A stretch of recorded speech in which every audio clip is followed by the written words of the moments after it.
permanently.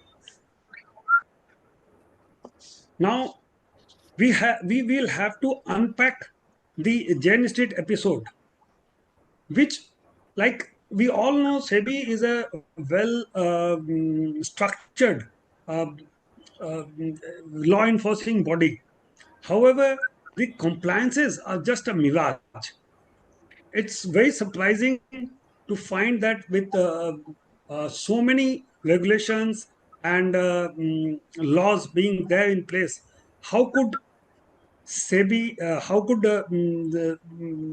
how could Jane Street do this kind of a manipulative trade? Like we have, from a common man's perspective, if we see, we every day any FNO trader would tell you so many skips have gone into ban.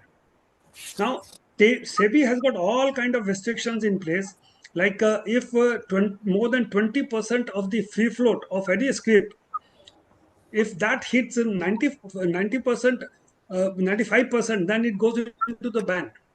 And within that limit, if any person is having more than 5% open interest, then he is also not allowed, or he is also penalized. With all such restriction, how uh, Jane Street was able to still find its way out and participate in such a huge number. And as per the SEBI order, at times or on days, especially they are quoting 17th January 2024, they were able to create or have more than 23% of the trades in scripts like HDFC Bank and ICICI Bank. I would now like to invite my friend Mr. Amitabh Gupta to take this subject further. Amitabh ji, the floor is yours. Thank you, Arunji. So I think I will basically summarize the strategies that were used by Jane Street in a very succinct manner. तो मैं कोशिश करूंगा थोड़ा हिंदी में ज्यादा बोलूं ताकि audience is able to be with me. तो संक्षेप में जेन स्ट्रीट की दो प्रमुख स्ट्रेटजीज थी. अधिकांश लोगों ने पढ़ा ही होगा. मैं बहुत डिटेल में नहीं जाऊंगा, लेकिन एक हाई लेवल ओवरव्यू जरूर देना चाहूंगा. एक जिसको बोलते हैं वॉलेटाइल एक्सपायरी और एक जिसे बोलते हैं क्वाइट एक्सपायरी. तो वॉलेटाइल एक्सपायरी जिसको सेबी ने नाम दिया था इंट्राडे इंडेक्स मैनिपुलेशन. तो पहले मैं वॉलेटाइल एक्सपायरी का को समराइज करता हूं और फिर उसके बाद जो क्वाइट एक्सपायरी है उसके बारे में थोड़ी सी बात करूंगा. संक्षेप में इसमें सबसे पहले मार्केट खुलते ही कैश और फ्यूचर्स में इंडेक्स के जो सबसे बड़े नाम हैं उन्हें दबा के खरीदा जाता है, सबसे ज्यादा वेटेज वाले स्टॉक्स. तो उससे क्या होता है, इंडेक्स नेचुरली ऊपर की तरफ भागता है और जब ऊपर भागता है तो पुट्स सस्ते हो जाते हैं और जब पुट्स सस्ते हो जाते हैं तो वो जबरदस्त वॉल्यूम पे उन पुट्स को खरीद लेते हैं सस्ते में और कॉल्स महंगे हो जाते हैं. जो लोग आप में से ऑप्शंस में हैं वो सब समझते होंगे. ये कॉल्स महंगे हो जाते हैं, वो धड़ल्ले से उन्होंने बेचना शुरू कर देना था. So this was the prime strategy कि पहले आप फ्यूचर्स और कैश में फटाफट तेजी से माल खरीदो, इंडेक्स को बढ़ाओ. जब इंडेक्स बढ़ेगा तो पुट्स सस्ते हो जाएंगे और कॉल्स महंगे हो जाएंगे, तो सस्ते में पुट्स खरीद लो बहुत हाई वॉल्यूम में और महंगे वाले कॉल्स बेच दो एटीएम स्ट्राइक यानी करंट मार्केट प्राइस पे या उससे भी ऊपर. तो और इसकी जो वॉल्यूम है, जो ऑप्शंस में जो उन्होंने पुट बाय किए और कॉल्स सेल किए, वो कैश में जो खरीदा था या फ्यूचर्स में जो खरीदा था उसे 10 गुना, 20 गुना, 50 गुना ज्यादा वॉल्यूम में किया गया काम, क्योंकि प्रॉफिट तो सारा यहीं से आना था. So this was the primary methodology. आखिरी के आधे एक घंटे में जो सुबह कैश और फ्यूचर्स माल खरीदा था, जो कि अब महंगा हो गया था क्योंकि बहुत जोर से खरीदारी की उन्होंने, अब महंगा हो गया था, उसको फिर धड़ल्ले से बेचना शुरू कर दिया. जब बेचना शुरू कर दिया तो नेचुरली इंडेक्स गिरना शुरू हो गया। थोड़ा लॉस भी हो जाए तो बेचते रहो बेचते रहो बेचते रहो, इंडेक्स जोर से गिरेगा, सस्ते खरीदे हुए पुट्स जो थे वो महंगे हो जाएंगे, और जो महंगे बेचे हुए कॉल्स थे वो सस्ते हो जाएंगे या जीरो हो जाएंगे, एक्सपायरी पूरा का पूरा पैसा आ जाएगा। तो दोनों में प्रॉफिट, यानी कि जैसे हिंदी में बोलते हैं ना, पांचों उंगलियां घी में और सर कढ़ाई में। तो आपने थोड़ा सा लॉस ले लिया अपने कैश और फ्यूचर्स की पोजीशन में, क्योंकि पहले आपने बहुत अग्रेसिव बाइंग की और लास्ट के आधे एक घंटे में बहुत अग्रेसिव सेलिंग की। तो थोड़ा बहुत लॉस हो भी गया तो कोई बात नहीं, क्योंकि आपने जो डेरिवेटिव साइड पे जो पोजीशन ली थी, जो कि 10 गुना 20 गुना 50 गुना ज्यादा थी, उसमें आपका प्रॉफिट बहुत कई गुना ज्यादा हो गया। तो this was the first strategy जिसको सेबी बोलता है इंट्राडे इंडेक्स मैनिपुलेशन, और जो विसल ब्लोअर था वो उसको कहता है वॉलेटाइल एक्सपायरी। तो बेसिकली अगर मैं समराइज करूं उसे, सुबह एक बेरिश इन्वायरमेंट क्रिएट किया गया और उसमें उन्होंने खरीदारी शुरू की, क्योंकि सुबह बेरिश था, सस्ते में माल मिल गया। इंडेक्स को बुलिश कर दिया, दोपहर को इंडेक्स गिरा के आपने जम के कमाई कर ली, क्योंकि पुट्स और कॉल डेरिवेटिव साइड में आपकी पोजीशन कहीं ज्यादा थी, ऑप्शन में दोनों तरफ इंडेक्स को मैनिपुलेट किया। तो नुकसान किसका हुआ? रिटेलर्स का और छोटे ट्रेडर्स का। अल्टीमेटली जिसे कहते हैं ना कि 93%, सेबी की रिपोर्ट अपनी रिपोर्ट कहती है कि 93% रिटेलर्स लॉस बनाते हैं। तो वो लॉस क्यों बनाते हैं? क्योंकि मार्केट को बहुत बेनताह तरह से मैनिपुलेट किया जा रहा है। तो ये तो एक स्ट्रेटेजी थी। नेट नेट उन्होंने एक दिन के अंदर 673 करोड़ रुपया कमाया इस स्ट्रेटेजी में। ये स्ट्रेटेजी उन्होंने मल्टीपल टाइम्स रिपीट की। तो दिस इज वॉलेटाइल एक्सपायरी और इंट्राडे इंडेक्स मैनिपुलेशन। दूसरी जो स्ट्रेटेजी थी उनकी, that is called quite expiry, और सेबी ने नाम दिया उसका मार्किंग द क्लोज।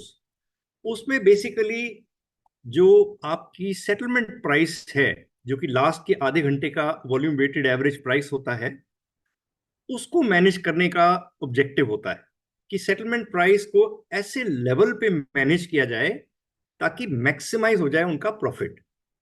तो इसमें आप क्या करते हो कि पहले तो मैसिव बेरिश पोजीशन बिल्ड करते हो, सेम कॉल सेल करो, पुट बाय करो, और फिर लास्ट के एक घंटे में जो आपने पहले, उससे भी पहले कैश और फ्यूचर्स में इंडेक्स के कॉन्स्टिट्यूएंट्स खरीद रखे थे, उन्हें जम के बेचो। उससे क्या होगा? इंडेक्स नीचे गिरेगा और एक्सपायरी सेटलमेंट प्राइस, जो कि वेटेड एवरेज प्राइस आधे घंटे की होती है, वो मैनेज हो जाएगी, और आपके पुट्स जो आपने बाय किए हुए हैं उसमें खूब प्रॉफिट होगा, और कॉल सेल्स में जो पूरा का पूरा पैसा घर आ जाएगा, जीरो पे एक्सपायर हो जाएगा। सो इन अ नटशेल इस स्ट्रेटेजी में उन्होंने कहते हैं कि 2800 करोड़ कैश और फ्यूचर्स के इंडेक्स कॉन्स्टिट्यूएंट्स बेचे, और 44,000 करोड़ यानी उससे 20 गुना ज्यादा इक्विवेलेंट आपने उन्होंने बेरिश पोजीशंस स्क्वायर अप कर दी। Basically they manage the expiry settlement price just at the point it benefited them the maximum. ये हुआ था 10 जुलाई 2024 में, और इसके बाद बहुत बार और भी हुआ है। कुछ इंस्टेंसेस और भी सेबी ने दिए हैं, लेकिन बहुत से इंस्टेंसेस तो अभी एक्सप्लोर करने बाकी हैं। So, as they say, both these cases, which is what SEBI's 104-page report explains in detail, this is the most audacious case of market manipulation. और इसमें each Jane Street entities, and they had 5 or 6 different entities, एक Singapore में थी, एक Europe में थी, 2 India में थी। Each Jane Street entity stayed within their legal bounds. But together, अगर आप सबको जोड़ के देखें तो ऐसा षड्यंत्र उन्होंने रचा था इन 5-6 एंटिटीज को लेके कि that they not only violated but they engineered to manipulate the market. They not just exploited the inefficiencies of the market, they actually architected the distortion in the market. Goenka ji, back to you.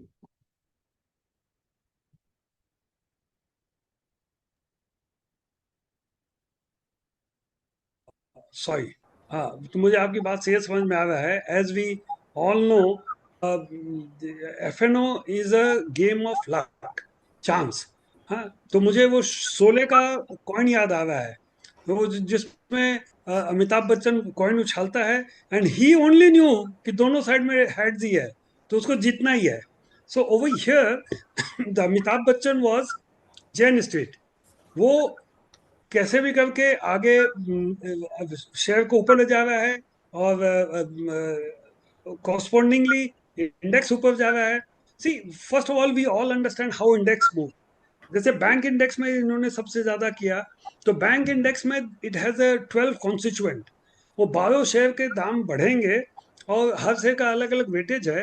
Late us say something about 30% is the weightage for 28, या 30% is the weightage of H D F C bank. तो H D F C bank का अगर 10 रुपये दाम बढ़ेगा, तो effectively रफली 70-80 रुपया इंडेक्स बढ़ जाएगा। तो वो लोग आगे इंडेक्स नीचे शेयर्स का दाम बढ़ाएंगे, उसके बाद इंडेक्स का दाम बढ़ जाएगा, और इंडेक्स का कॉल बेच देंगे। And at the same time जब पुट का दाम नीचे हो गया, तो पुट खरीद लेंगे। Because as we all know, आपको मंदी करना है तो आप दो तरह से कर सकते हैं, कॉल बेच के और पुट खरीद के। तो ये दोनों ही कर रहे थे। Now, to throw further light on this, I'll invite my friend Mr. C.K. Bhartia. Arun, thank you. जैसे कि सबको तो इसमें सब लोगों को लग रहा है कि जैन स्ट्रीट ने फ्रॉडुलेंट और अनफेयर ट्रेड प्रैक्टिसेस से रुपया कमाया इसके भीतर। अब जितना भी सेबी ने अपना रूल भी बनाया कि मार्केट को मैनिपुलेट नहीं हो, लेकिन ऐसा मैं ये बोलता हूं कि एक ऐसा प्रोडक्ट मार्केट में अवेलेबल है which is bank Nifty, which was manipulated by Jane Street for their advantage. अब आप देखो कि ये एक ऐसा प्रोडक्ट है जिसके कंस्टिट्यूएंट 12 शेयर हैं, जैसे आपने बताया कि 12 हैं, and you will be surprised, out of 12, 5 की वेटेज 80% है। If you manipulate, if you jack up the prices of these 5 shares, यदि सबको 1-1% भी बढ़ाते हो, यदि 2000 रुपए का एचडीएफसी बैंक है, यदि खाली 20 रुपए बढ़ाने हैं उसको, which is not a big game, as you rightly said कि 20 रुपए बढ़ाने से index bank Nifty can go up by 100 rupees. What happens if the bank nifty goes up by 1% only? It impacts 5 strike prices. It means because our strike prices is in the interval of 100. With the 1% increase in the bank nifty, we are impacting 5 strike prices. Suppose today is 5, bank nifty is 50,000. By purchasing the underlying securities either in cash market or in future market, if we increase just 1% of these 5 highly weighted stock, which is HDFC, ICICI, Axis Bank, you can increase bank nifty by 500 points, which means you are impacting 5 call and put options prices. Nowhere in the world, I have just done my study out, if you go by 5 top index in the market in the world globally, and if you see their constituent, I have just, S&P is of constituent of 500 shares, Nasdaq is 100 shares, Nikkei is 225 shares, DAX is, I believe, 50 shares. Only Nifty has got least number of constituents. And out of these, if you say the weightage of top 5 shares in other indexes, S&P top 5 will only account for 28%, where Nifty top 5 Nifty bank will account for 80%. None of the top rated index in the global market has more than 30 to 35% weightage of top 5 scripts. That is what Jane Street tried to manipulate, because it was very easy for them to buy underlying stocks in cash market and future market, and at simultaneously impact by, with the increase of 1% in underlying, you could impact 5 strike prices.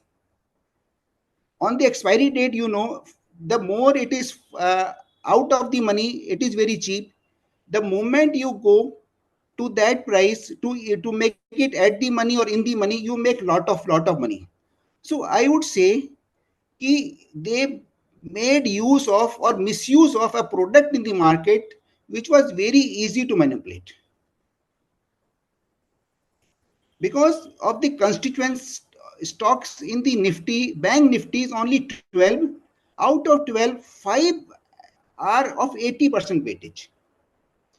That is what, because they took advantage of this anomaly in the market. They did, उन्होंने अकेले किया. They could do it on different days. Today you buy only stocks. Today you buy call option, put options. Tomorrow you buy the stocks. You will make money. No, but you have a very valid point कि Nifty और ये bank Nifty की अगर अपन बात करते हैं अभी, तो इज वेरी वेरी कॉन्सेंट्रेटेड.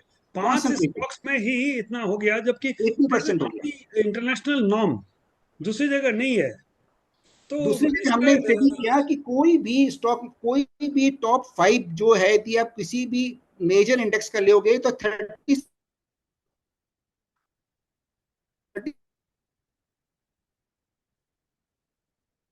तुम्हें आवाज नहीं आ रही है Chandrakant. Prices are impacted. Nowhere 1% में 5 स्ट्राइक प्राइस किसी का इंपैक्ट नहीं करता है. खाली इंडिया का बैंक निफ्टी का इंपैक्ट करता है. तो वी मस्ट सजेस्ट कि अब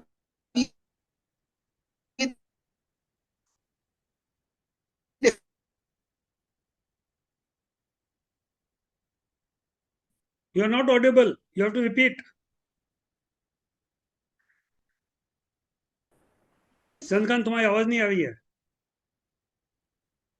स्टॉक प्राइजेस, स्टॉक फ्यूचर देखो और उसके ऑप्शंस देखो.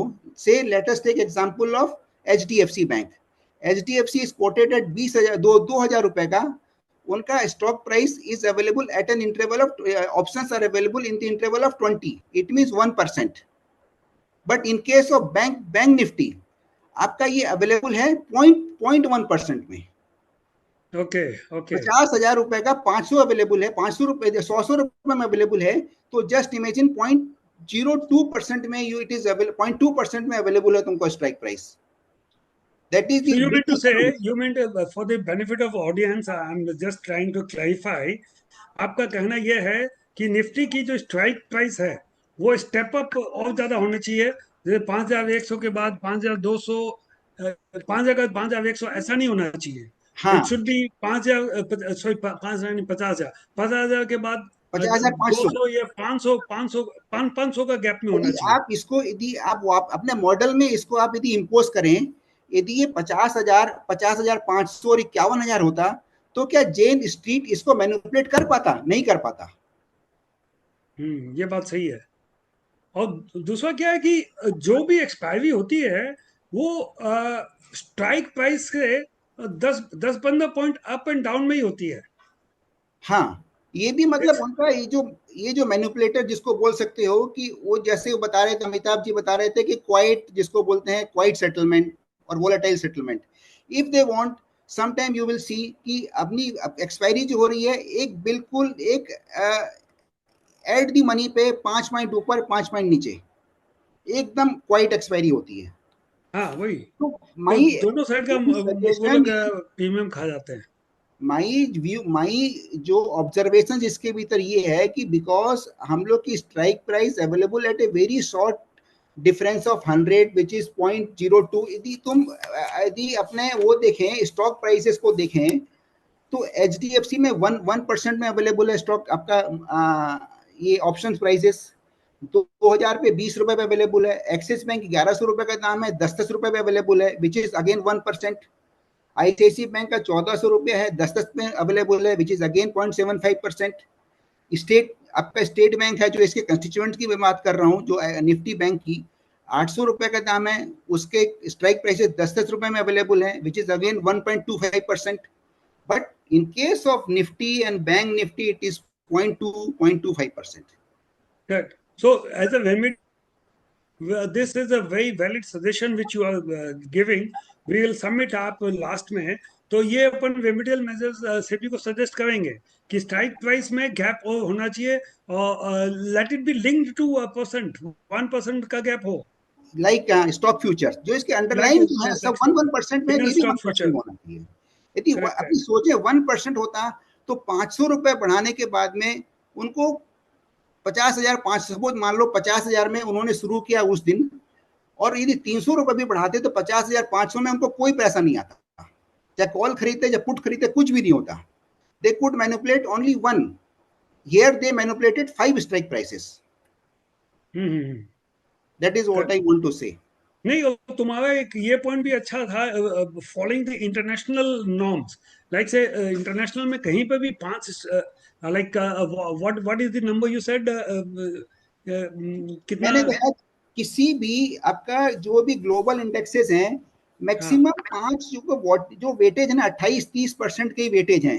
हाँ, टॉप 28-30 से ऊपर टॉप 5 का वेटेज ही नहीं है, जबकि 5, हाँ, इंडिया में 80% हो जा रहा है। इसमें 80% हो जा रहा है। दे मस्ट आइदर इसको 12 की जगह 22 करें, 35 करें, उसको, या फिर इसका स्ट्राइक प्राइस बढ़ाएं, जो भी है, मतलब 80% इज एब्सोल्युटली अननेचुरल।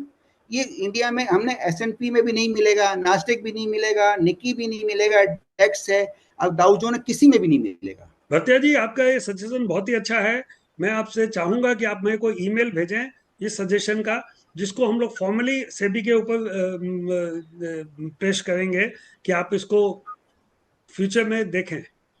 और तुम्हारी बात से एक चीज और ये जो आई सामने, following the international norms. Now अभी internationally I was reading somewhere, like profit का जो ये ऑफटेक है, प्रॉफिट यहाँ पे जो हो रही है, वो सीधे taking the advantage of double taxation treaty, the entire profit without paying any taxes is going away from the country.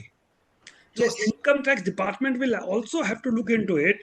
अभी इसको ये लोग फ्यूचर एंड ऑप्शन के ट्रेडिंग को एज अ ट्रेडिंग प्रॉफिट ले हुए हैं, and trading profit is examined under the double taxation treaty, और वो राइट। पूरा का पूरा एज इट ले जाते हैं।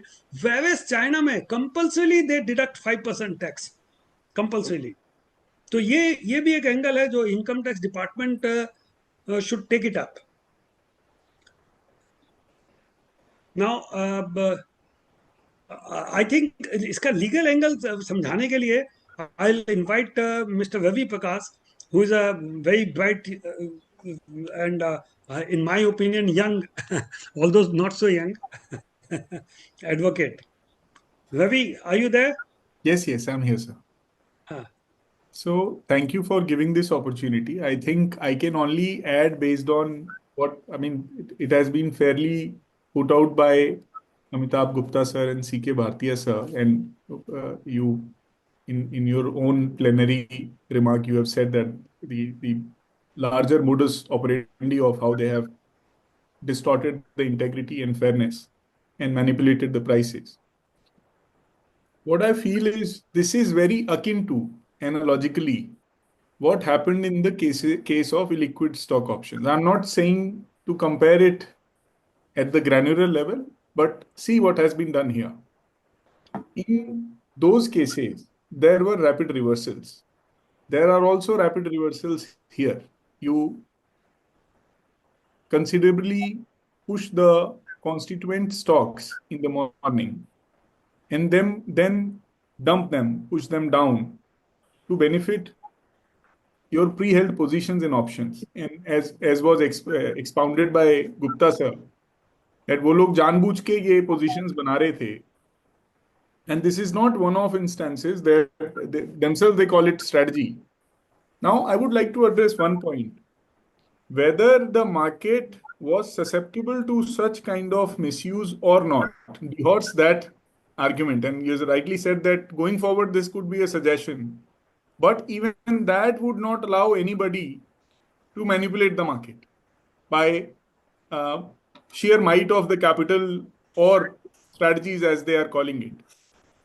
Now, SEBI order shows with data as to how these positions were created and what went wrong, what they constitute, what they consider as manipulative. Charge has been leveled under two provisions of FUTP regulations known as fraudulent and unfair trade practices regulations, which seek to prohibit these fraudulent and manipulative activities. 42A, it says, I'll just go to the relevant portion of the order.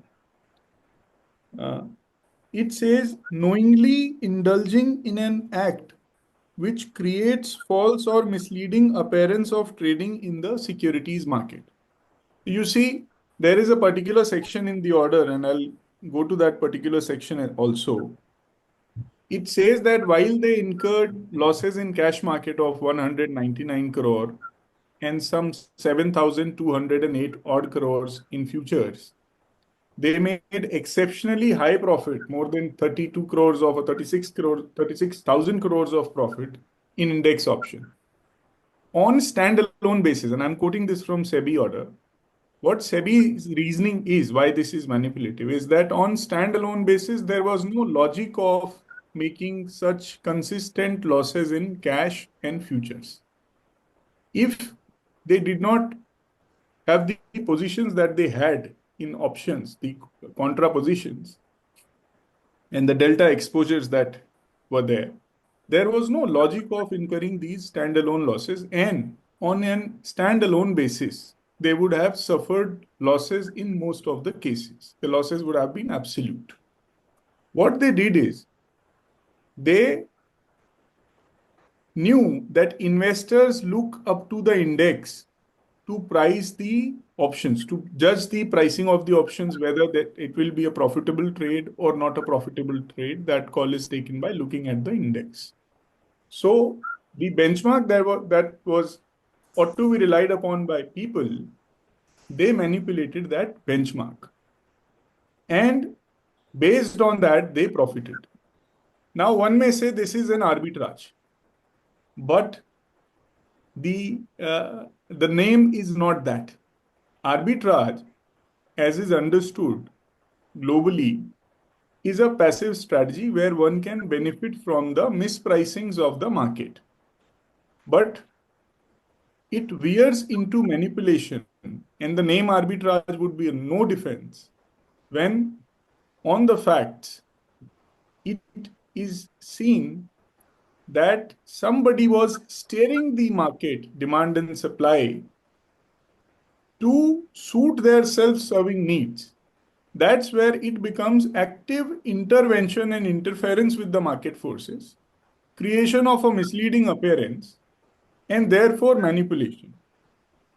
Next is 42E is the other charge that is leveled based on the allegations supported with data that SEBI has put. That provision says any act or omission amounting to manipulation of the price of a security, including influencing or manipulating the reference price or benchmark price of any security. So clearly the theory of SEBI is that because you distorted the benchmark, which people were relying on, and you took contra positions, which people were not aware of, you created a manipulative device. And that manipulative device was in itself inducing people to trade. And that's how you benefited. In the order, what is very notable is that if you see, it's in para number 46 of the order. The fact that 93% of the retail investors made losses, they refer to their own research report that SEBI had published somewhere in 2024. And they are saying that such losses, when juxtaposed with abnormally high profits made by JS Group entities as a result of the prima facie manipulation of the cash, futures and options market, is reflective of the deep damage that the group has inflicted through their illegal activities. Now, let us talk about where it goes from here. SEBI has passed an order, and we know that there was in Feb 2025 itself, NSE had flagged off without mincing words. They had cautioned the Jane Street Group, I do not know which particular entity it was, but the caution was clearly communicated to them that this type of trading is manipulative.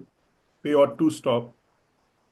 There is little in the order about how did the Jane Street respond to that, whether they denied any manipulation or they accepted the caution and assured that they will mend their ways.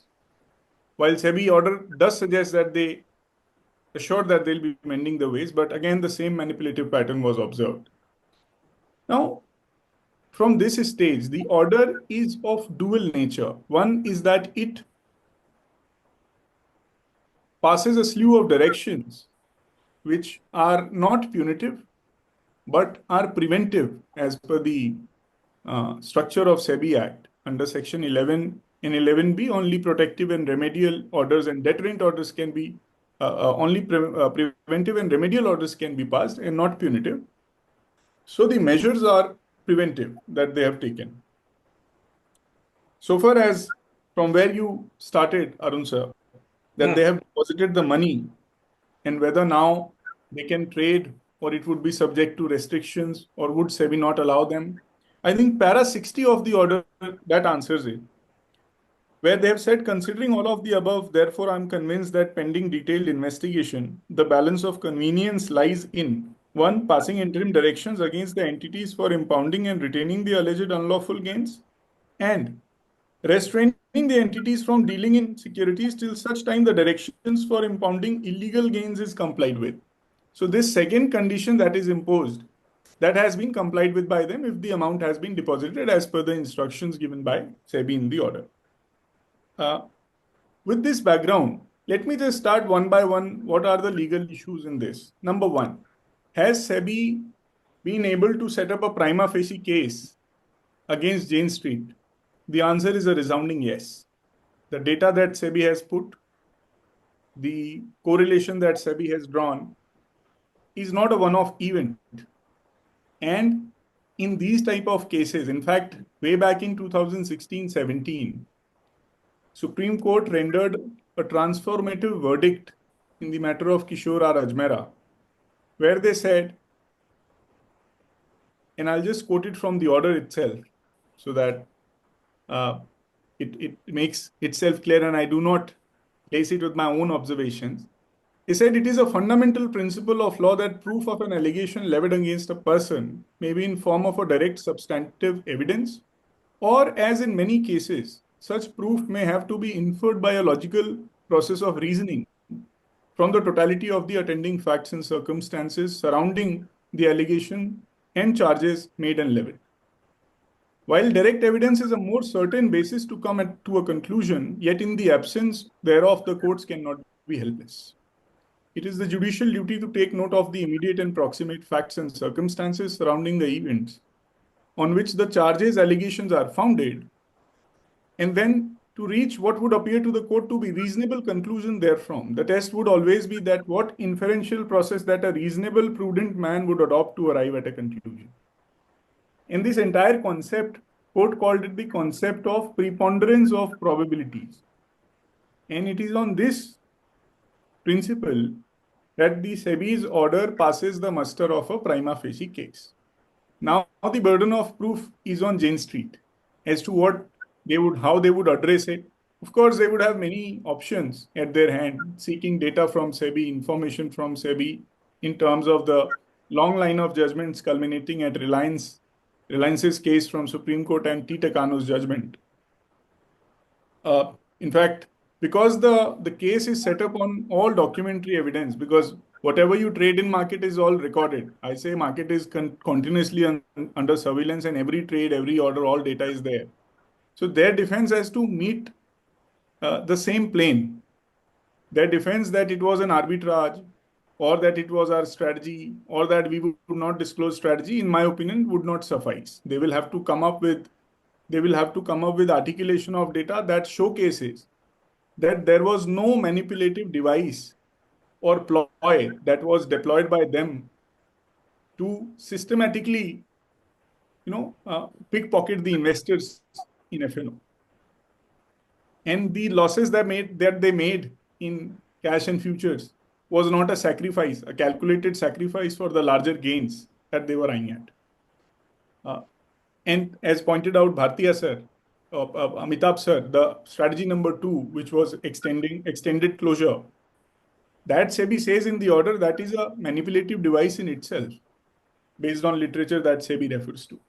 This brings to the question that while SEBI has noted that 93% of investors were making losses, para number 46 that I just read, and it is due to these people or these manipulations that people might be losing money in F&O, one of the key contributing factor.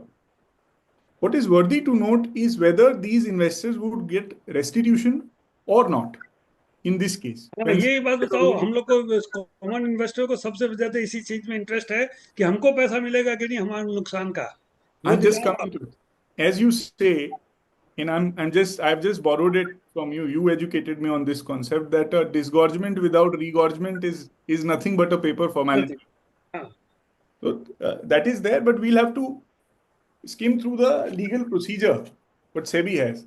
While Section 11B does not talk of restitution in express words, it is a known principle of law that when a duty is enjoined upon any authority, or when a right is bestowed on any authority, like in this matter, the right to disgorge money is bestowed upon SEBI, under the remit of that right, it would also be with SEBI to, and in its discretion, to grant restitution.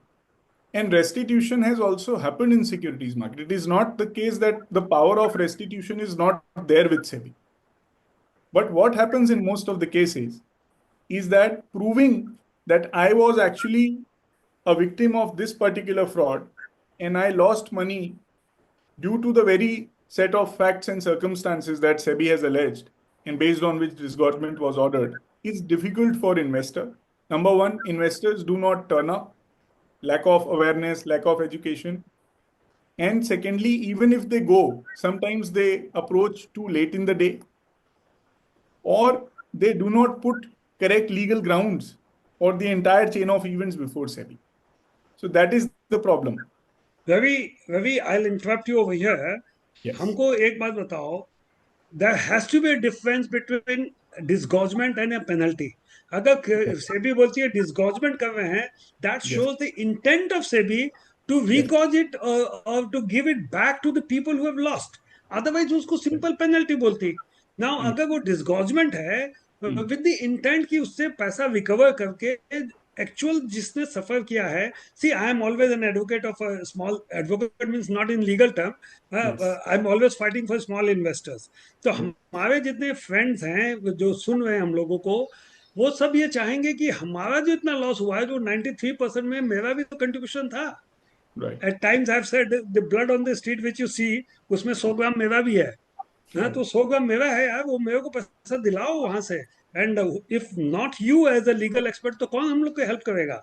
You have to help us in recovering this money. Yes. In that, what is important to see is at what stage the claim of restitution can be filed with SEBI. Now, there is a subtle distinction between disgorgement and restitution, strictly legally. Why SEBI passes a disgorgement order under Section 11B and not penalty. Take a difference between penalty and disgorgement. अब मेरा कहने का मतलब disgorgement का मतलब है the intent to regorge or restitution. Is there. Regorge is there, yes.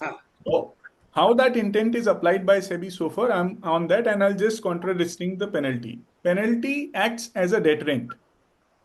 Penalty is not an equitable solution or an equitable measure. Penalty is directly directed towards the person, and the penalty goes to Consolidated Fund of India.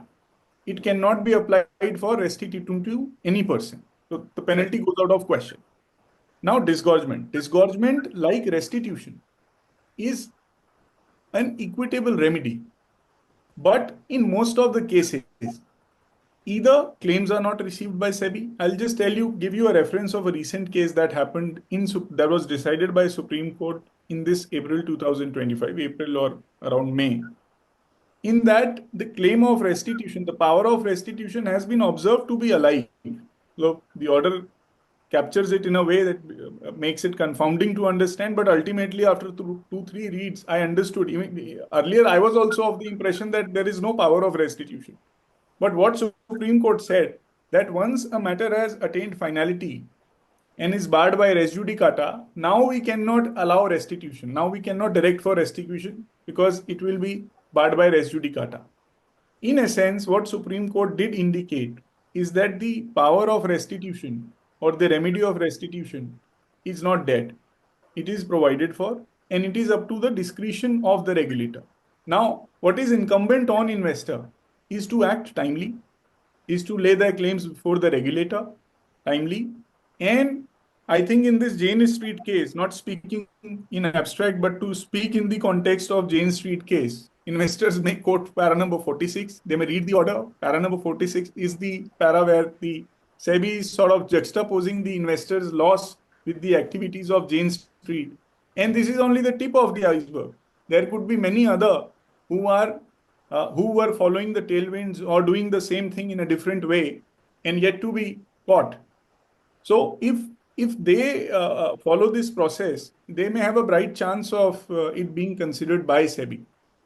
But any restitution cannot be given at this intermediary stage because and we have to understand today only impounding has been done, not disgorgement. Impounding means they have wrested it from the wrongdoer, but they have yet not credited it to their funds. It is held in between somewhere. If SEBI proves by the time of final order that indeed a manipulation had occurred and the calculation of ill-gotten gains is also finalized, thereafter the restitution procedure and the disgorgement procedure will take its course. So that's on the point of restitution and disgorgement. The third is whether this order will stand the test of judicial scrutiny or not.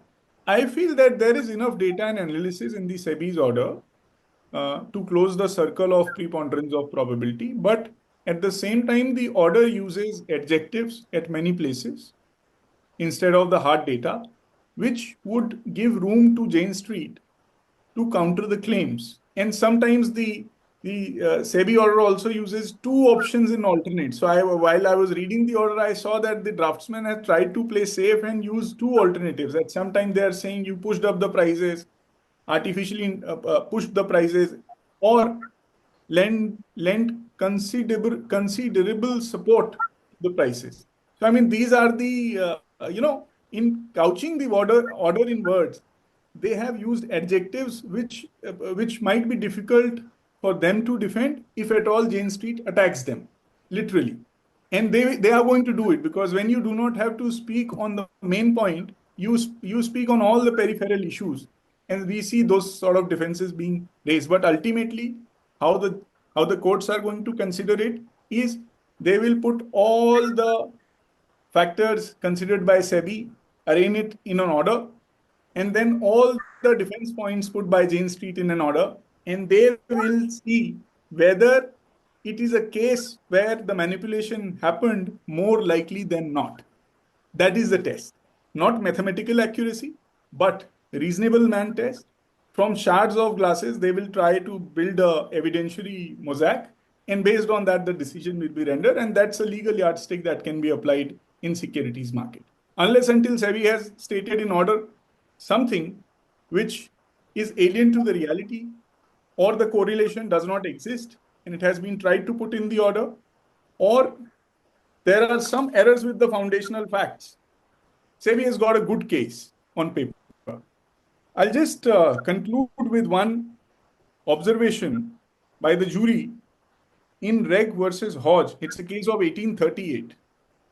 And this is in the context of, where there is no direct evidence or no smoking gun, but a lot of circumstances attending to each other, which gives a inference of guilt or on the counter side innocence. They said the mind was apt to take a pleasure in adapting circumstances to one another and even in straining them a little, if need be, to force them to form parts of one connected whole. And the more ingenious the mind of the individual, or the one who is to decide, the more likely was it, considering such matters to overreach and mislead itself, to supply little link that is wanting, to take for granted some fact consistent with its previous theories and necessary to render them complete. This is the tricky pitch on which if you apply the preponderance theory without any safeguards, you might catch hold an innocent, or the suspicion gets grave, and it gets on graver because of the investigative bias. And if you loosen it, the real manipulators may walk scot-free. So it is the tightrope on which courts are going to decide. SEBI is certainly going to render a finding in final order that they have committed the manipulation, unless until there is an embarrassingly wrong data quoted in the SEBI order, which I feel would not be the likely case, because this has been mulled over by SEBI for some long time, and then they have come out with this, which I say because in Feb 2025, NSE had written a categorical letter to Jane Street saying that this is manipulative. So that's where I would like to stop it, sir. No, great. Ravi, you have done an in-depth legal analysis और सारे चीज़ों को एकदम thread पे analyse करके आपने बताया है, लेकिन हम लोग का इंटरेस्ट तो वापस वो सुई वहीं पे घूम के आती है, हम लोग को पैसा दिलाओ, मिलेगा। Indeed, that small is allowed. Investors को पैसा दिलाओ. Indeed, that is allowed, sir. That is not. It's not a bar. Restitution is alive in securities law. And to add further, you are saying कि है ना investor को claim करना पड़ेगा. I feel that may not be necessary, क्योंकि मेरे को distinctly याद है IDFC के IPO में हम लोगों को पैसा मिला था without we doing anything, because SEBI के पास इंटीग्रेटेड मॉनिटरिंग सिस्टम है, सबसे वो निकाल सकते हैं इजीली कि किसको किसको कितना लॉस हुआ है, and let them do it on their own. वो एक public welfare and public goodwill का मेजर्स होगा, जिससे सेबी की इमेज इन जनरल पब्लिक बहुत बढ़ जाएगी. That would be a wonderful suggestion to SEBI, but I would still, as a word of caution to investors, suggest that they may, without waiting for SEBI to act proactively, because you know the state of affairs. You have got compensation in one case, restitution in one case. There have been so many. So it's better to be proactive rather than waiting on SEBI कि कोई higher conscience उनको strike करेगी और वो खुद करना शुरू कर देंगे. It's better to write to them. Now I'll bring on stage Mr. Puratan. Puratan ji is an expert in charts and technicals and Greeks. तो इसमें implied volatility का IV का बहुत बड़ा रोल है, कैसे ऑप्शंस की प्राइसेस डिटरमाइंड होती हैं, और ये इस पे प्रकाश डालने के लिए मैं पुरातन जी को आमंत्रित करता हूँ. पुरातन जी, आप इस पे प्रकाश डालिए. सर बिल्कुल, पहले तो बहुत बहुत धन्यवाद हमारे जैसे एजुकेटर्स को ऐसा प्लेटफॉर्म देने के लिए, साइरन जैसा प्लेटफॉर्म देने के लिए. और हम सभी ने अभी तक देख लिया है, अमिताभ सर ने बोला, भारतीय सर ने बोला, रवि जी ने बोला, तो साइरन जैसे प्लेटफॉर्म पे we are trying to get bring people who understand the subject. Depth आपने देखा कितना है, और I think we are all blessed to have your guidance sir. So with that thought I would like to bring 4 slides to you. ये slide वो है जिसमें कि जिन्होंने एक्सपोज किया, unfortunately he is put that out in the public domain, Mayank Bansal साहब, जिनको आपने CNBC पे देखा, जी TV पे देखा, और हमें मयंक बंसल साहब के बारे में बताने वाले भी अरुण सर ही हैं, जिन्होंने वो फाइनेंशियल एक्सप्रेस की न्यूज आर्टिकल भेजी. स्लाइड नंबर मैं शेयर करूंगा, मुझे 5 मिनट वक्त, थोड़ा सा इसको सिंसियरली देख लेते हैं. और स्लाइड नंबर 4, 13, 26 और 33, slide number 4, 13, 26 and 33 is what I would like to handle in this presentation. And there is an additional presentation, slide which I had presented. तो मुझे नेशनल स्टॉक एक्सचेंज ने एक प्रॉप डेस्क के यहाँ invite किया था presentation देने के लिए. At that point in time, we had presented कि अनयूजुअल प्राइसेस और यूजुअल प्राइसेस क्या हैं, तो वो भी इस प्रेजेंटेशन में एक स्लाइड उसका. I would like to draw the thread from where sort of Ravi ji was discussing कि आर्बिट्राज है कि नहीं, क्योंकि डिफेंस हो सकता है कि आर्बिट्राज है कि नहीं, और आपको पता है कि आर्बिट्राज मतलब कहीं मिस प्राइसिंग चल रही है तो उसको आपने उसका फायदा उठाया. दूसरी जो आर्ग्यूमेंट जो बहुत सारे रिटेलर्स भी दे रहे हैं, और कई सारे मेरे मित्र हैं या स्टूडेंट्स हैं, कि क्या ये हेजिंग स्ट्रैटेजी है। तो मैं छोटा सा स्क्रीन शेयर कर रहा हूँ आपके सामने, और मैं राइटिंग इंस्ट्रूमेंट दिखाऊंगा आपको कि हेजिंग किसे बोलते हैं और क्या ये हेजिंग था, ये आप जज करेंगे, है ना। सो आप मुझे बताएंगे कि हेजिंग था कि नहीं। तो मैं I will share my screen, और उसके बाद फिर हम प्रेजेंटेशन पे जाएंगे। तो I have brought here in front of you, I hope you can see the screen, कि हेजिंग किसको बोला जाता है। हेजिंग इसको बोला जाता है जब आप लॉसेस जो हैं प्रिवेंट करने की कोशिश कर रहे हैं। तो हेजिंग ये एक स्ट्रैटेजी है, जैसे आपके सामने है, पे ऑफ डायग्राम है, और डायग्राम देख के घबराइए मत। मोस्ट ऑफ द पार्टिसिपेंट जो यहाँ हैं, मुझे शायद लगता है समझते हैं। अगर आप यहाँ पर मान लीजिए कि पुट जो है ना, जिसको पी बोलते हैं, तो मार्केट आपका यहाँ पर एक सिंपल सा मैंने डायग्राम दिखाया, ये है आपका मार्केट, करंट पोजीशन ये है, ठीक है। अगर आप यहाँ कहीं प्ले कर रहे हैं, अगर आप यहाँ पुट बाय करते हैं, है ना, अगर मान लीजिए, और ये जो है हायर लेवल्स हैं, जैसा आप देख सकते हैं 25,600, 25,800 निफ्टी के बड़े लेवल्स है। अगर आप यहाँ पोजीशंस बिल्ड कर रहे हैं ऊपर के लेवल्स पे, मान लीजिए कि आप यहाँ पर कॉल बाय कर रहे हैं, तो इसको हेजिंग बोली जाती है। बट अगर आप पोजीशंस, तो फिर अगला सवाल है कि मूवमेंट आता कैसे। मूवमेंट दूर में, अगर आप 24,600 पे, 24,400 पे पोजीशन बनाएंगे पुट का, या 25,800, 26,000 पे, 26,500 पे पोजीशन बनाएंगे, तो इतना वॉलेटाइल मूवमेंट नहीं आएगा। अगर आपको मूवमेंट लाना है, अगर आपको निफ्टी बैंक निफ्टी इंपैक्ट करना है, तो जहां मार्केट चल रहा है, जहां अभी स्पॉट है, जहां पोजीशन अभी है, वहां पर आपको पोजीशंस बिल्ड करने पड़ेंगे। आपको मतलब किसी भी पैसे वाले व्यक्ति, यानी कि इंस्टीट्यूशनल प्लेयर को।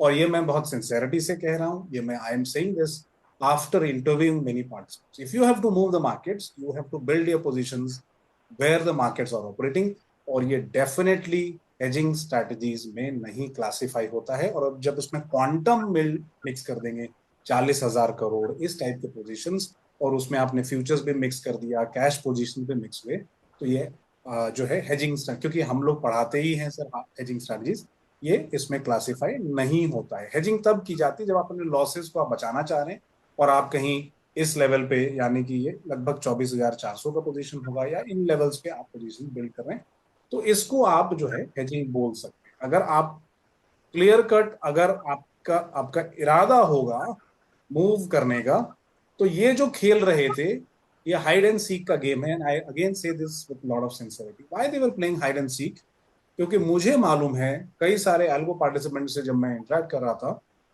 सम डेज दे वर ब्रिंगिंग, क्योंकि इनको पता था, और जैसा कि रवि जी ने भी बोला और अरुण सर ने भी बोला, कि हर डेटा जो है सेबी के पास अवेलेबल है एक्सचेंजेस के माध्यम से, तो सर्वेलेंस तो ये पूरे टाइम हो रहा है। तो कुछ एक्सपायरीज साइलेंट एक्सपायरीज हो रही थी, मूवमेंट नहीं आ रही, और कुछ एक्सपायरीज इतनी वॉलेटाइल थी। बट इतनी वॉलेटाइल का डेफिनेशन क्या है वो हम आगे के प्रेजेंटेशंस में देखेंगे। तो जाइए मत, बने रहिए। 4-5 स्लाइड्स हैं जो बहुत इंपॉर्टेंट है, जो मुझे लगता है कि सायरन के प्लेटफॉर्म से के माध्यम से आपकी जिंदगी बदल सकती है, क्योंकि ये सब चीजें कहीं डिस्कस नहीं हो रही है ना कमर्शियल चैनल्स पे, क्योंकि there are time restrictions, ad के रिस्ट्रिक्शंस हैं, वहां पर इतनी फ्री फ्लो ऑफ डिस्कशन नहीं हो रही। तो बने रहिए और ज्यादा से ज्यादा लोगों को बुलाइए कि सायरन के माध्यम से जुड़े, क्योंकि हम लोग बहुत दिन रात मेहनत कर रहे हैं उन सब की छत्र छाया में। और आपने देखा कि कितने ऑनरेबल गेस्ट हमने लाए हैं, अरुण सर ने बुलाया है, ये सारे अरुण सर के ही कनेक्ट हैं, so we are very thankful to him. तो ये हाइड एंड सीक चल रहा था, क्योंकि कुछ दिन पोजीशंस यहाँ बिल्ड हो रही, ठीक है, दूर में जहां निफ्टी ऑपरेट हो रहा है यहाँ पर, और कुछ दिन जो है पोजीशंस, और उस दिन मूवमेंट नहीं आ रहे थे। सेबी और एक्सचेंजेस इन पोजीशंस को इन पोजीशन से कंपेयर कर रही थी, क्योंकि डेल्टा बेस्ड मॉनिटरिंग नहीं थी, तो उनको लग रहा था कि जो पोजीशंस बन रहे हैं, ये position is equal to this position, और यहाँ जो पोजीशन बन रही है, ये दोनों पोजीशंस बराबर हैं। इसके बाद सेबी ने रेगुलेशन लाया कि डेल्टा बेस्ड मॉनिटरिंग करेंगे, मतलब इसकी जो अहमियत है, इसको फैक्टर से मल्टीप्लाई करेंगे। हो सकता है आप डेल्टा समझते हो सकता है आप डेल्टा नहीं समझते। इसको मैं मल्टीप्लाई कर दूंगा एक फैक्टर से, और इसका इफेक्ट क्या होगा, जब मैं किसी फैक्टर से बिल्ड करूंगा, तो इसकी अहमियत छोटी हो जाएगी, इसकी वेटेड एवरेज कम हो जाएगी, और इसकी दूर में जो पोजीशंस बन रहे हैं उसकी भी वेटेज कम होगी। इसका मतलब कि ये जो पोजीशंस बन रहे हैं नाउ, अभी सेबी को पता है, एक्सचेंजेस को पता है कि मूवमेंट ये लाने के लिए नहीं, ये हेजिंग है, या तो ये डिसेप्टिव है, या तो फिर फॉल्स है, या फिर प्योर हेजिंग स्ट्रैटेजी। लेकिन हाइड एंड सीक का गेम चल रहा था, कभी पोजीशन यहाँ बनते थे, मूवमेंट आता था, कभी यहाँ पोजीशन चलते थे। जब बहुत सारा डेटा देखा गया 6 महीने के ऊपर, और एक्सचेंजेस का प्रॉब्लम क्या है कि कोई भी चीज प्रूव करनी हो तो आपको एक रिपीटेड बिहेवियर दिखाना पड़ेगा। और जैसा कि आप अब हम लोग स्लाइड्स पे चलेंगे, एक रिपीटेड बिहेवियर का पैटर्न जो है देख सकते हैं। वो कुछ केस स्टडीज दिए हुई हैं, और इसका क्रेडिट मैं पूरा पूरा जो है मयंक बंसल साहब है, जिनको हम उन सबके कारण ही जानते हैं। इन्होंने 2022 एक डेटा निकाला। ये एक्सरसाइज मैं करने की कोशिश कर रहा था। मेरे पास 2008 से डेटा है, कहीं से आया सोर्स से, 2010 से, सॉरी, से लेके 2024 तक मेरे पास कॉलर कोड का डेटा है। बट कोई मुझे सपोर्ट नहीं है, डेटा इज सो वॉल्यूमिनस कि कंप्यूटर ही हैंग हो जाता है। तो फॉर्चुनेटली ये जो हैं जनाब, ये IITN है, IIM भी से भी शायद ग्रेजुएट है, तो इन्होंने एक बहुत अच्छा डेटा किया है कि जो IV यानी कि forecasted volatility, this is like a CT scan और ब्रेन मैपिंग, या फिर एक्सरे बोल लीजिए, या CT स्कैन बोल लीजिए। अगर किसी बड़े ट्रेडर की माइंड को आपको पढ़ना है तो आपको IV को समझना होगा। अगर IV हाई है, इसका मतलब कि रिस्क हाई है, ये भी एक मतलब है। डिमांड हाई है, ये भी एक मतलब है। तो बहुत सारे इसके मतलब है। रिस्क ज्यादा है, डिमांड ज्यादा है किसी चीज का, या फिर मूवमेंट आने वाला है, एक्सपेक्टेशन से। This is like reading a traders mind. तो उसको आपने CT स्कैन मशीन में डाल दी और आपने पढ़ लिया। अगर IV लो है तो इसका ठीक उल्टा मिरर इमेज है, यानी कि अगर IV लो है तो रिस्क लो है, डिमांड लो है, या मूवमेंट शायद नहीं आएगा, मार्केट जो है अपने इसमें रहेगा। तो इन्होंने एनालाइज किया, और ये बहुत महत्वपूर्ण है, ये प्रेजेंटेशन सेबी को दिया गया। और मीडियन एक्सपायरी के दिन IV किस रेंज में होती थी? 14% से मैक्सिमम 16% का एक रेंज है, लगभग 14% के आसपास। और आप देखेंगे कि इन पिछले सालों में, 1-1.5 सालों में, वॉलेटाइल दिन के दिन एक्सपायरी, ये एक रेंज है 10 बजे, और आप 2 बजे तक होते होते लगभग डबल हो चुका है। डबल हुआ नहीं, पूरा 28 का आंकड़ा है, 2x, पर हुआ नहीं है। और नॉन वॉलेटाइल एक्सपायरी के दिन लगभग ये 9% है। इसको मैं 10% मैथ्स के लिए काउंट करता हूँ, मेरी मैथ्स जरा वीक है, तो 10% पकड़ता हूँ। और इन्होंने कम करके इसको आधा कर दिया। तो या तो IV को डबल कर दिया, या तो एक्सपायरी को आधा कर दिया। और ऐसा जो है सिर्फ ऊपर वाला ही कर सकता है, क्योंकि ये ताकत सिर्फ भगवान के पास है, और ये ऐसी ताकत नहीं है। इसमें एक और चीज अहम हो रही थी। यूजुअली क्या होता है कि पहले मूवमेंट, वोलेटिलिटी कब होगी? जब प्राइस मूव होगा तो पहले मूवमेंट आएगा, और फिर IV बढ़ेगा, यानी फोरकास्टेड वोलेटिलिटी बढ़ेगी। बट उल्टा गेम शुरू हो गया था। पहले IV बढ़ जाता था, मूवमेंट आता नहीं था। रिटेलर्स को लगता था कि शायद मूवमेंट आने वाला, पोजीशन बिल्ड करते थे, और फ्लॉप हो जाता था। और कई बार IV बढ़ता था, बोलते थे ये तो बकवास है, लास्ट टाइम तो हुआ नहीं, और वो खरीदते थे, और उसके बाद पूरा ही साफ, या सेल करते थे, और पूरा ही साफ हो जाता। This was a game of hide and seek, is what this presentation says and what we have seen. अब मैं आपको स्लाइड नंबर 4 पर लेकर आता हूं, क्योंकि स्लाइड वैसे बहुत लंबी है। तो ये आपने देख लिया कि स्लाइड नंबर 4 तो आपने देखी कि मीडियन IV से कहीं ज्यादा, और ये सब पिछले 1-1.5 सालों में शुरू हुआ है।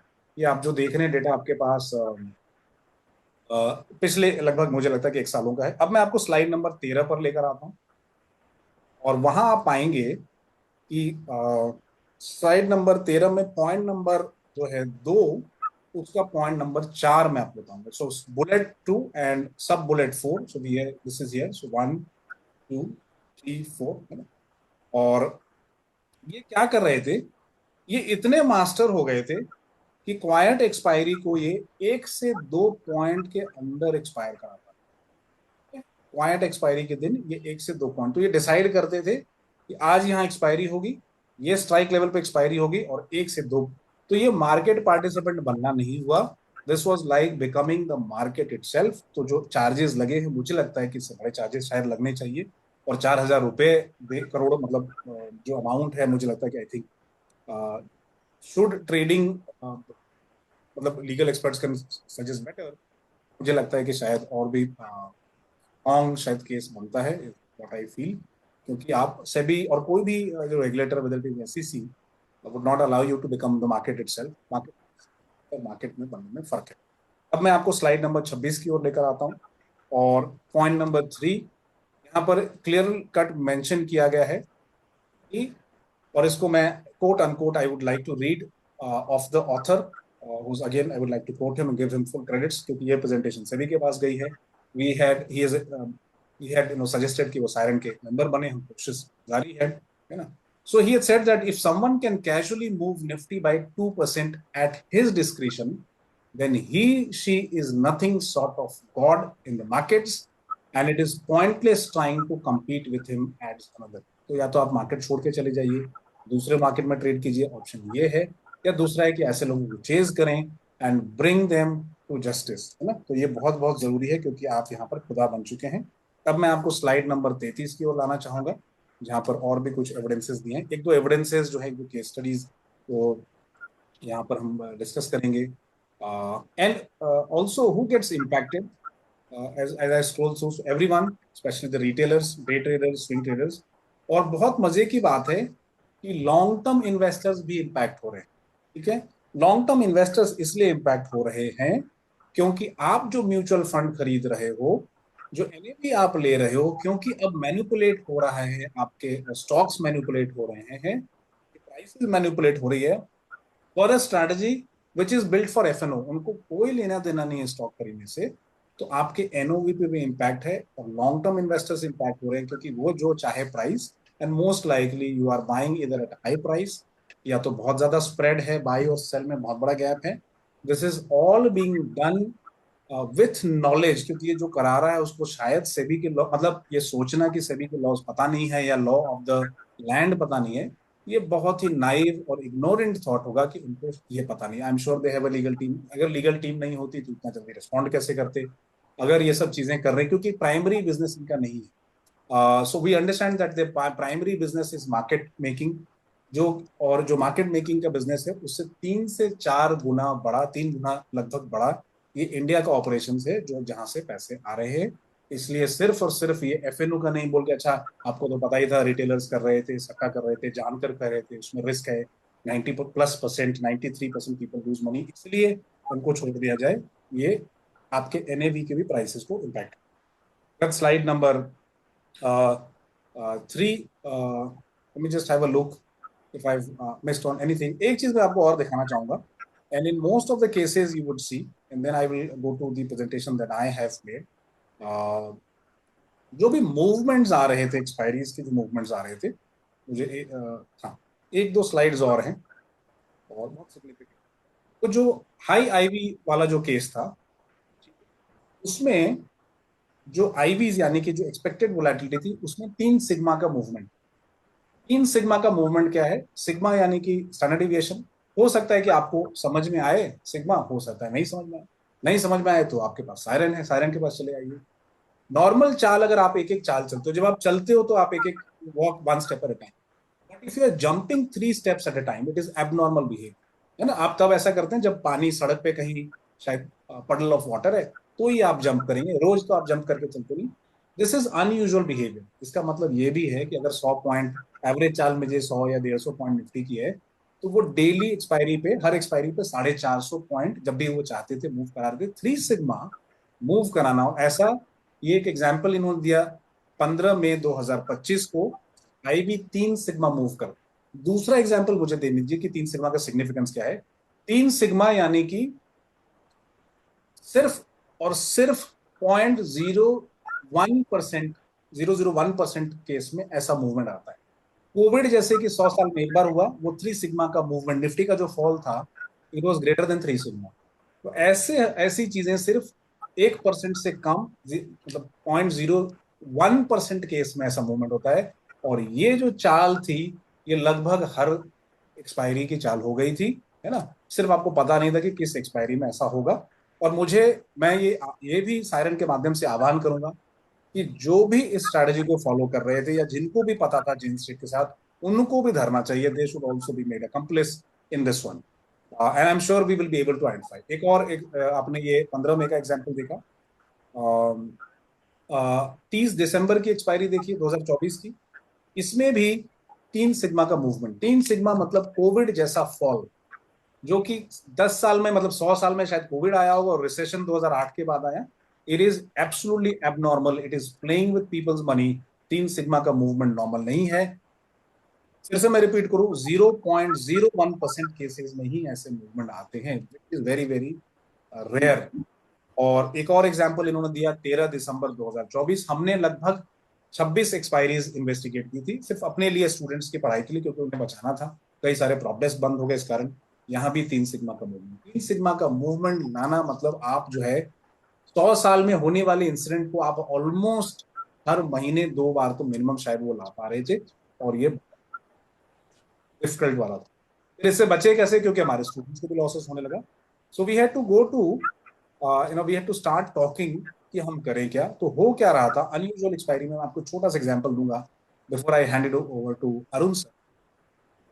यूजुअली अगर आप कॉल और पुट दोनों खरीद लेते इस दिन एक्सपायरी के दिन, तो ये हमने प्लॉट किया, 26 एक्सपायरीज को मैप किया। उसमें मैं अपने जो मेरे जो स्टूडेंट्स रहे, कलीग्स रहे, उनका भी बहुत धन्यवाद देना चाहूंगा। बहुत मेहनत से कुछ बच्चे हैं, कुछ बच्चियां हैं जिन्होंने कलेक्ट किया। So hats off to them, they spend lot of time.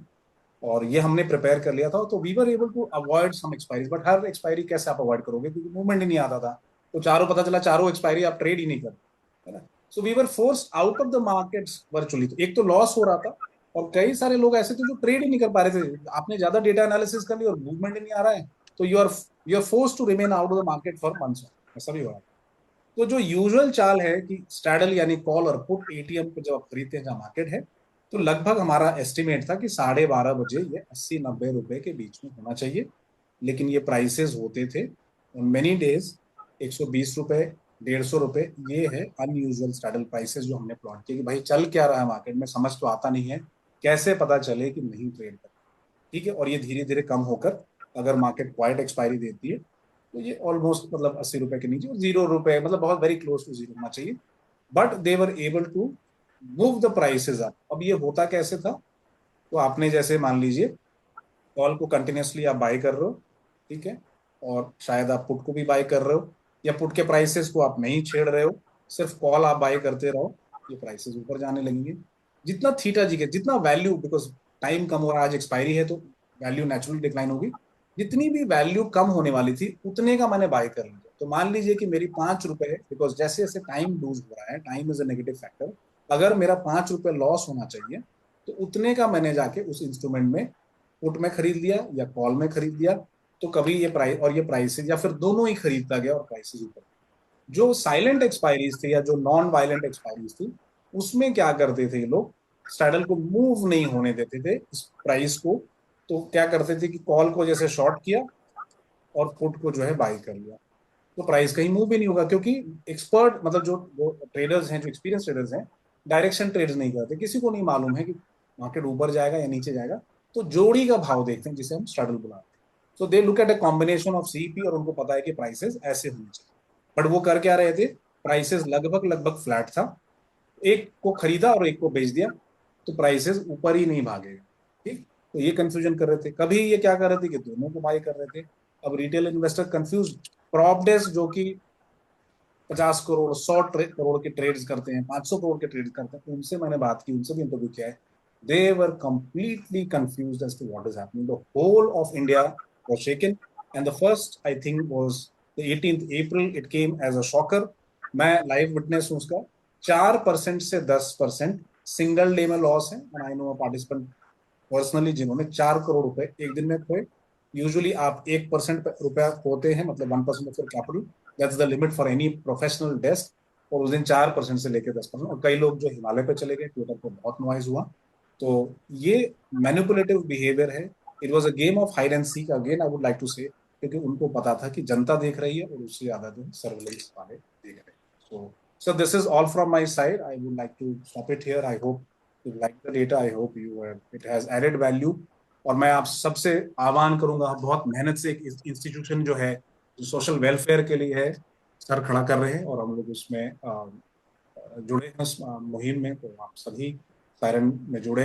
धीरे धीरे हम ब्रीफ करना शुरू करेंगे कि इसमें आपको क्या कैसे आप इससे जुड़ सकते हैं और उसमें क्या फायदे उठा सकते हैं। इसकी साइट है, we are trying to get a new website. So I welcome you all. This is our second podcast. One was on the air crash. We are doing a follow-up of that. So Arun sir, over to you. And I hope you found the data. धन्यवाद रतन जी. Let me first tell everyone कि my knowledge about Greek and IVs and charts is not so good. And as a matter of fact, Ratan ji, although he is much younger than me, is my teacher. मैं इनके पास class लेने गया था NSC में. NSC के behalf पे वो लोगों को कोच करते हैं. एंड अभी आपने इनकी डेप्थ देख ली कैसे. मैं तो इनको खाली डेल्टा ही बोला, इन्होंने सिग्मा उग्मा सबको इतने अच्छे से एक्सप्लेन किया. So he is a different class apart. Absolutely उनका कोई सानी नहीं है. अभी इसमें मैं आगे आपको बताऊं तो जैसे इन्होंने इसका रिपोर्ट का हवाला देते हुए बताया कि कैसे आईवी को इसको मैनिपुलेट कर रहे थे. तो quickly I could glance through the order. Order में टेबल नंबर 14 दिया हुआ है. उसमें दिया है प्राइजेस कैसे जंप कर रही थी. एक एक स्ट्राइक की प्राइस एक ही दिन में सेम डे 65 रुपया से 734 रुपया हो गई. एक की प्राइस 142 रुपया से 1038 रुपया हो गई. एक की प्राइस 181 रुपया से 1135 रुपया हो गई. ऐसे में कोई भी साधारण आदमी कितना ही एक्सपीरियंस वाला हो जाए, मेरे जैसा एक्सपीरियंस वाला जिसको 50 साल का एक्सपीरियंस है, कुछ नहीं कर सकते. हाथ पे हाथ धर के अपने स्क्रीन को ही देख सकते हैं और कुछ नहीं कर सकते. Anyway, with this, I would request Mr. Amitabh Gupta to give his summarizing remarks, and उसके बाद भक्तिया जी को बोलूंगा, and then we'll close this session. Amitabh ji, आपके ऊपर. शुक्रिया अरुण जी. तो मेरे को एक बड़ी सिंपल सी एनालॉजी याद आती है. एक लोमड़ी को मुर्गी खाने में घुस गई. A fox entered the hen pen, right? और सारी मुर्गियां खा गई. तो इसमें गलती किसकी है? मुर्गियों की है, लोमड़ी की है, या चौकीदार की जो सो रहा था? तो कहीं ना कहीं कहीं ना कहीं सेबी की जिम्मेवारी है. और चाइना में जैसे कहते हैं कि 5% अगर पोजीशन लेने पर एकदम से स्क्रूटनी शुरू हो जाती है, क्योंकि मार्केट मैनिपुलेशन होने की संभावना बहुत बढ़ जाती है. अगर 5% की पोजीशन एक ब्रोकर ने ले ली, एक फंड ने ले ली, तो यहां इनका 28% मार्केट शेयर था कुछ स्ट्राइक्स में या फ्यूचर्स में. तो what is SEBI doing? SEBI ने उस टाइम ब्रेक क्यों नहीं लगाया? जब इतना बड़ा मार्केट शेयर एक पार्टिसिपेंट लेके बैठा है, तो उस टाइम ब्रेक कहाँ है उनके surveillance mechanisms? So maybe, I don't know if Ravi Prakash you want to comment on this, और भरतिया जी आप कहना चाहेंगे? whoever wants to comment. I really feel this is a case where SEBI was caught with their pants down. And of course, now they are saying, look, what a fine order we have taken out and all that. But they were sleeping at the wheel and kata kaun? Retailer. Chota आदमी. You are absolutely right, Amitabh ji. You are absolutely right. अगर इसमें और आगे भी देखें तो ये 2024 में जब एक्सपोज हो गया था, मिलेनियम का केस 2024 का है, तो उसके बाद भी तो इतना दिन, हाँ, उसके बाद भी इतना दिन इन्होंने चलने दिया. So there is no way SEBI can say कि they have been very vigilant, very agile और एनीथिंग. एनीवे, अभी कंक्लूजन के लिए भरतिया जी को मैं इनवाइट करता हूँ. भरतिया जी अपना कंक्लूडिंग रिमार्क करें, उसके बाद रवि जी से कंक्लूजन ले लेंगे, फिर खत्म करेंगे. Thank you Arun. मैं तो यही बोलूंगा, ये market is not very easy for retail.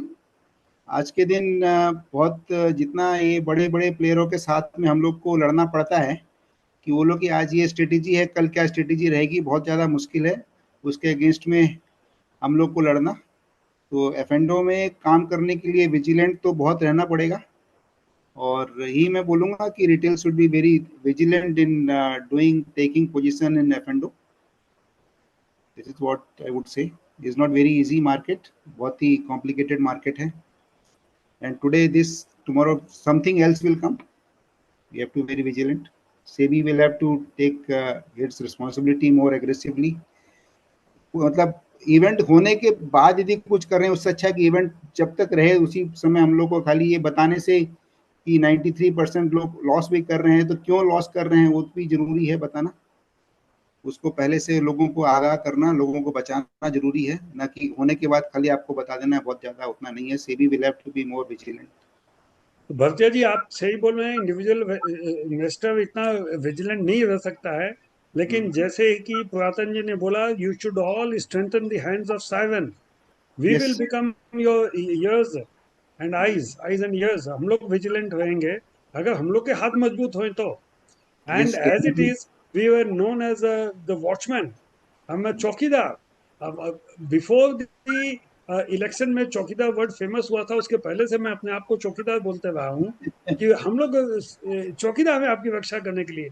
जो लोमड़ी अंदर चली गई वो हमारा जैसा चौकीदार रहता था तो अंदर नहीं जा पाती थी। ठीक बात। Ravi, are you there? Would you like to say something Yes. as a conclusion? In conclusion, I will say I would not differ from what Amitabh sir has said and what Bhartiya sir has said. It is definitely a case where more vigilance, more, I mean, if the surveillance data that generates itself regularly was also utilized for investigating or examining the things on real-time basis, or in quick succession of when these were happening and patterns were recognized, probably damage could have been saved.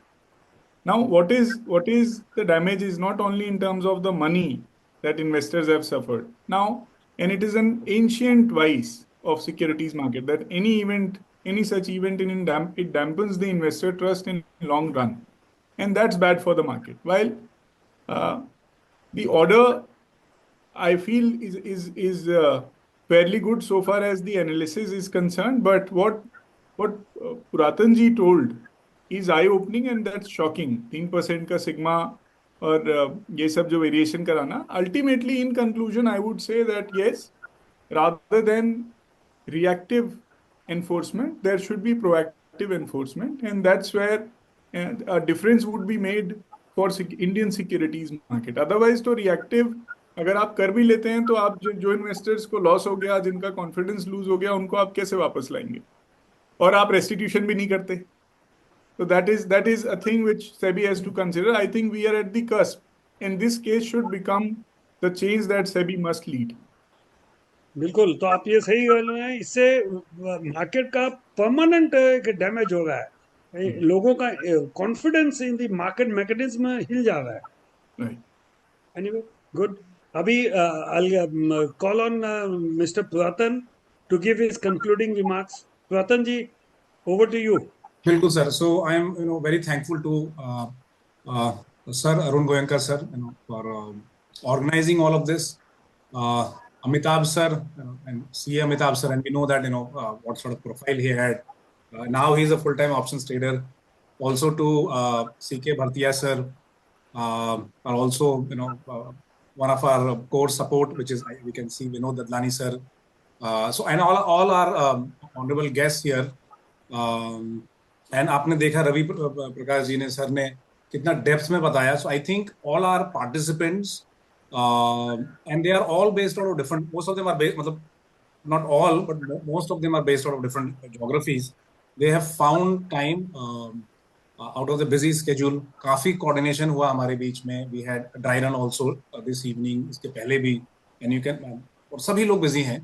तो मैं आपसे ये आह्वान करना चाहूंगा कि ऐसे sessions के लिए ये जो सेशन है ये सिर्फ एक एकेडमिक ना बन के रह जाए, ये एक ताकत बने. और सायरन तो विसल बजाने से अब काम नहीं होगा. अब हमें सायरन बजाना पड़ेगा, क्योंकि आप और हम अगर एक दूसरे को बचाएंगे नहीं तो कौन बचाएगा? क्योंकि regulators, as I understand, have their own limitations. Regulators को डेटा चाहिए होता है और रिपीटेड बिहेवियर चाहिए. उससे पहले नॉइज बजाने वाला या बनाने वाला या मचाने वाला जो है वो सब सेल्फ रेगुलेटरी ऑर्गेनाइजेशंस या ऐसे एनजीओज या ऐसे ट्रस्ट हो सकते हैं. और मुझे लगता है कि सायरन एक उसमें बहुत अहम भूमिका निभा रहा है, निभाने वाला है, और आने वाले वक्त में भी ये बहुत जोरों से निभाएगा. इसलिए मैं आपसे आह्वान करूंगा कि आप जिस भी माध्यम से जुड़े हो, जिस व्हाट्सएप ग्रुप से आपको ये मैसेज गया है, do enquire about how you can participate in Siren. You can do research with us if you are legal mind. अगर आप लीगल प्रोफेशनल्स हैं तो आपके लिए बहुत सारा रिसर्च वर्क हमारे पास है। अगर आप MBA स्टूडेंट हैं, प्रोफेशनल्स हैं, तो आप हमारे रिसर्च इनिशिएटिव में पार्टिसिपेट कर सकते हैं। टू सपोर्ट दिस एक्टिविटी एक छोटी सी हम मेंबरशिप फीस चार्ज करते हैं, and that will all B put out, मतलब वेबसाइट पे डला ही है, सारे कॉस्ट हैं। छोटा सा ऑर्गेनाइजेशनल कॉस्ट है जिसमें आप पार्टिसिपेट कर सकते हैं, and cost is not prohibitive. जो इनिशिएटिव्स आप देख रहे हो, मुझे नहीं लगता कि ऐसा कोई प्लेटफॉर्म आज के डेट पर है जहां आप मंडे शाम को इतने कीन होकर, इतनी मजबूती से आप जुड़े हों।